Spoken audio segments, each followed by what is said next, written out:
El setmanari patrocina Redacció Berga.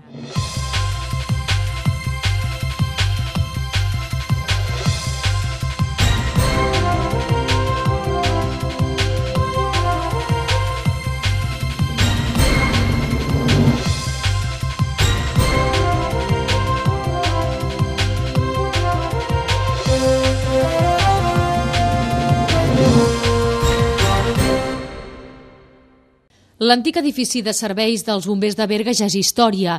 Aquesta setmana es va enderrocar l'estructura que permetrà donar pas a una nova fase de les obres de remodelació del Parc Berguedà de Bombers.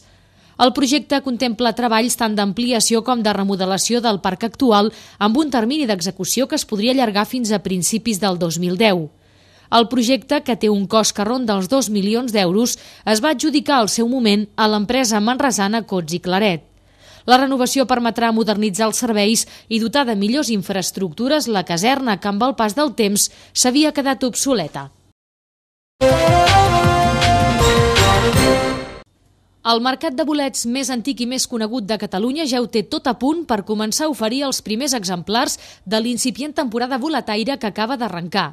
Els responsables d'aquest certamen, que comença aquest mes de setembre i s'allargarà durant tots els diumenges fins al mes de novembre, incorporen més parades enguany i activitats per als més menuts. Aquest és un dels principals aspectes novedosos del certamen que avui s'ha presentat a l'Ajuntament d'Olvan.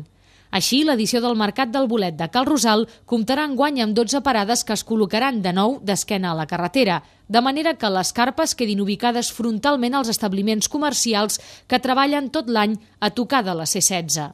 El Consorci de Formació i Iniciatives Cercs Berguedà, a través del projecte Posa el Berguedà al teu plat, col·labora en la iniciativa.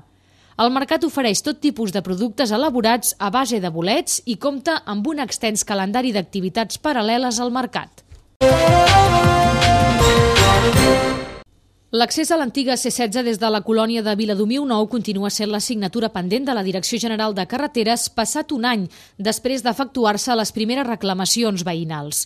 Ara mateix, per incorporar-se a l'antiga C16 en sentit nord, els veïns de la zona tenen dues opcions de dubtosa seguretat, la del Guixaró i la del sector de la Granja. Aquesta és precisament l'opció que Carreteres estudia arranjar i condicionar com a accés definitiu de la colònia industrial cap a Gironella.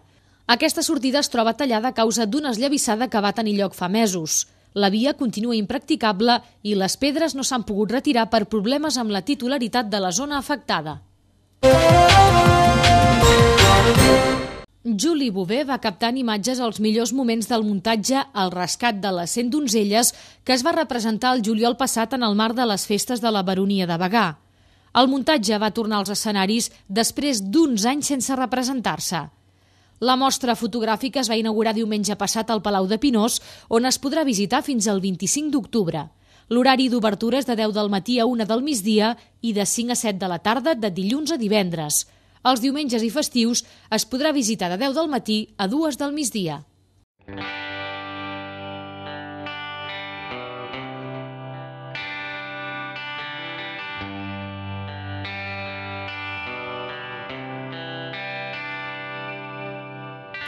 Rius de gent malferida corren sols, escopint el seu fracàs ja vençut.